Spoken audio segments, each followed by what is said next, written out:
Hi there. This week we're putting together a ring. I know, it doesn't sound that complex. It can be. Especially if you're into cosplay and you're trying to do, a ring for, let's say, a DC character who happens to be, I don't know, some color of the RGB spectrum. Just saying. The problem is that you either have to make it yourself, you either have to buy it online, or you have to download something so that you can 3D print it. Problem with downloading a 3D print is not everyone's hands and fingers are the same size.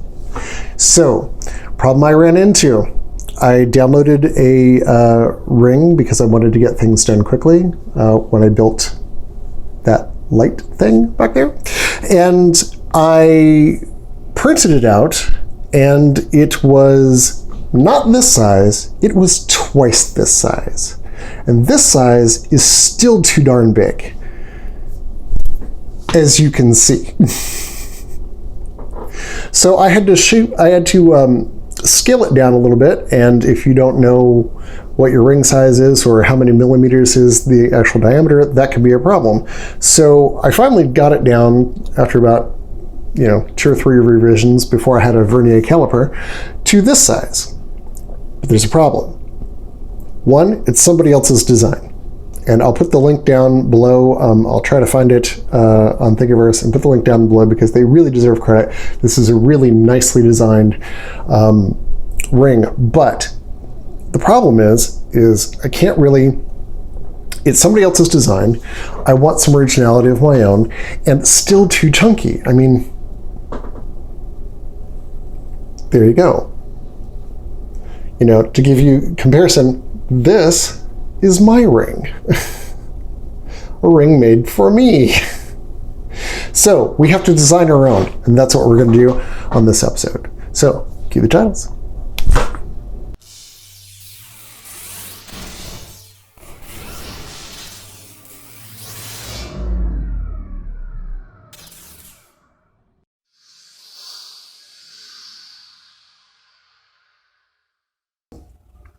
Using a torus as a starting point, I then used a sphere, cut it down, squished it, and now I'm cutting things out.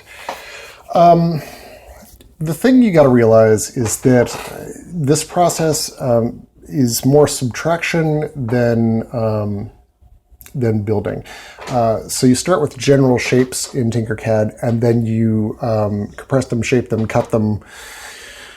And that's how you get things done. At least that's how I get things done. And I think the process of, making, you start out with a big lump of something and then you cut it down.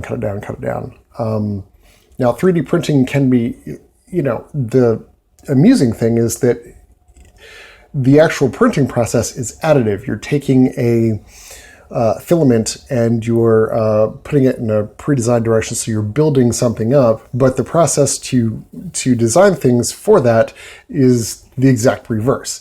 So, it's like anything else in the universe, it's just, amusing that, you need both sides of the equation to get anything done. So, cutting off the edges here. I haven't found a real interesting or easy way to make everything flush and smooth yet.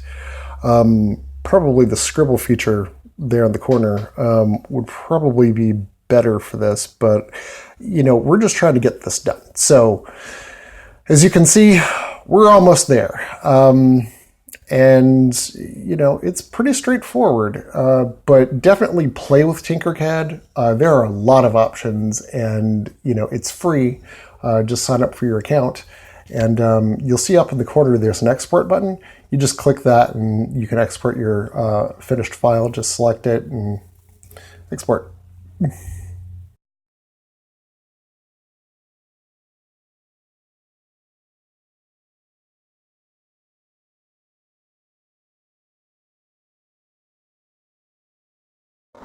So wasn't that fun? I use a program called Tinkercad, as you saw, to design my 3D prints, and and get them where I want to go. You can use any program you want to use. You want to use SolidWorks, knock yourself out. There's a lot of features, but it's really complex and it's really resource intensive and hungry on your PC, so make sure you've got something that you can run it with. You'll also have to pay for it, and it ain't cheap. Tinkercad is cheap.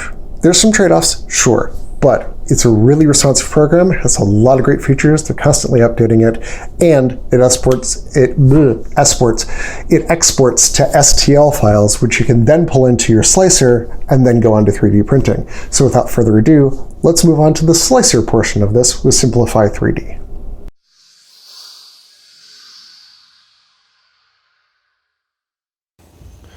And here we are in the slicer. I'm using Simplify 3D. I've laid out 4 rings, and I've put in a custom supports. Those are the vertical red bars that you see there. But interestingly enough, if you use a mix between existing and custom imports, for some reason, none of my supports got printed except for the ones generated by the program. So I'm still trying to figure out why that's the case, because I actually haven't been using custom supports at all, but there you go. Of course, you can change the rotation just by double clicking on one of your models, and then you've got to recenter and arrange everything, and everything gets fun. So this is actually two different sessions doing this, because I wanted to get the footage of how you do it kind of in place, just so that you can see kind of the process. When I printed these 3 rings here, actually printed without supports whatsoever, and they managed to actually print out without failure, but the problem is that my printer works. I designed for something at a lower resolution than my printer could handle, so you'll see the issues with import with that later. But for now, we're going to just go on and save out, and we're going to go on to the printing portion.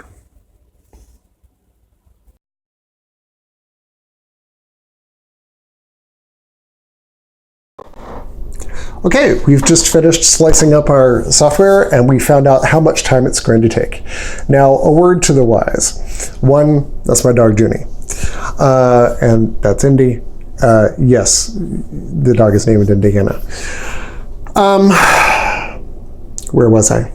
Right, slicing. We've just finished up slicing the model, and you found out how much time it's going to take. Now, this is a very small object, and it's still going to take some time to print. When I was printing out the spires for the Witch's Tiara, that took 28 hours of printing. Now, granted, the ring won't take nearly that long, but you have to bear in mind that it's going to take time, because 3D printing is slow. So we're going to speed up that process by taking you over to the 3D printer in the lab area, which is really my closet. And we are going to print the ring, and you're going to see a couple versions come out, because I'm going to print 2 or 3, as you saw me doing the slicer, in different orientations. So you can see the kind of problems that you're going to run into when you start 3D printing small objects, and some of the solutions for said, prints. So let's get to that.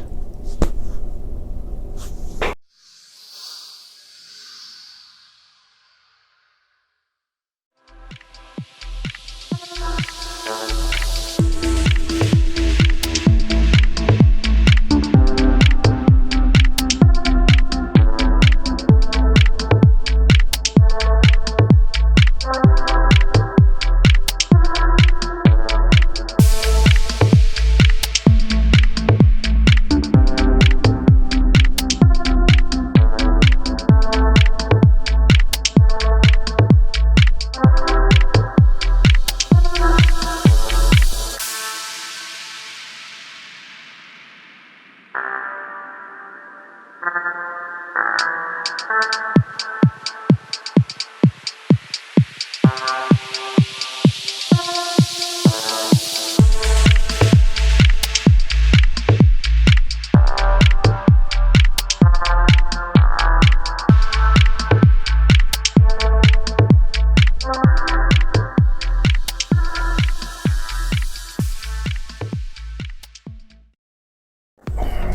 afternoon. Welcome to day 3. Let me talk to you about life for a second here. Okay. I have 2 toddlers. I spent, up until, 1:30 this morning with my son, who goes to bed at an earlier hour. Clearly. Holding his hand and easing him into sleep. Life comes up. Things happen. And when they do, you can either have a problem with it, you can, blow it off, you can completely ignore it, or you can solve the problems. And I always say the best way to solve something is to go right through it. So, same thing happened with this project. I started this project 3 days ago, and things came up. The first problem was that I failed to take into account the resolution of my printer, which is 1mm diameter nozzle. So I designed everything for below that, and what ended up happening, well, everything just came out a snarled big mess. So, at the end of the day, I put everything away, I went to sleep, I woke up, and I redid everything. And I didn't get that on video, I'm sorry, but I just wanted to do the work. And some days, you just want to do the work. It's completely fine. And then everything started falling apart yesterday, and again, I have 2 toddlers, so that is, they take precedence, and I've been trying to put an end segment to this video together for, since 2 a.m. last night. This is take 31. It's not that I'm a perfectionist, it's just that things come up, and eventually you just kind of have to put it down and walk away for a few minutes and then come back and try it again. So let's finish this thing up. This ring is the final outcome. I had to increase the band diameter, or not the diameter, but the band width by 2 and the emitter size by 3. I think it looks pretty good. I've hit it with a bit of green metallic paint. Looks a little worn. And it will activate that device there. So I have no complaints. Now, I want to hear your comments. I want to hear your thoughts. So go down in the comments space and leave them for me, and I will respond to each and every one that I can get to, which right now, should be, reasonable, presuming that the toddlers nap. That being said, please share and subscribe, and go down to the description. You'll find the link to the chunkier ring, and probably in a day or so you'll find a link to my version. But really what I would recommend you do is take the overview that you've seen today and try building your own. Tinkercad's a free program. You don't even have to download it. You just go to their website and set up an account, and you can start making things straight away. So I'd definitely recommend doing that. Even if you don't have a 3D printer, I'd recommend doing that, because you can output the files to either object or STL, and you can then send it on to a print for hire agency, where they can print the object for you. Just remember to find their resolutions, ask about that, and design accordingly. Now, all that said, this video is done. From all of me to all of you, have a good portion of the day that remains to you, whether that be evening, morning, or after breakfast. And we'll see you in about a week with another video. All right, see ya.